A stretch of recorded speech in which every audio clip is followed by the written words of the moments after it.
มีพัสดุส่งมาถึงหลวงปู่อุกิจอธิจิตโตพุทธสถานวัดโป่งชัย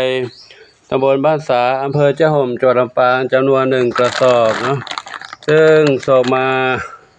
ถึงตั้งแต่เมื่อวานแล้วตอนเย็นหลวงปู่กลับมาค่ำก็เลยไม่ได้ถ่ายเลยขอถ่ายในช่วงสายวันนี้เนาะครับก็ครั้งนี้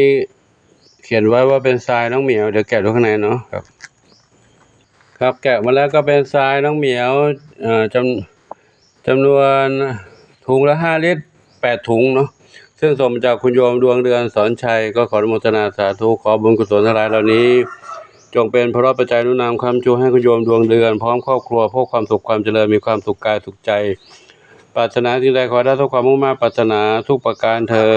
นสัพพิติโยวิวัชชันตุสัพพะโลกวินัสสตุมาเตภวัฏวันตรายโยสุขีทีขายุโกภวะ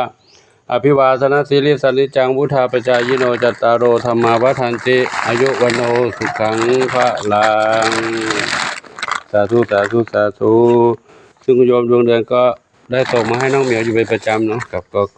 ขออนุโมทนาสาธุบุญใดๆที่คุณโยมปรารถนาขอส่งสำเร็จสมปรารถนาทุกประการเถิดสาธุ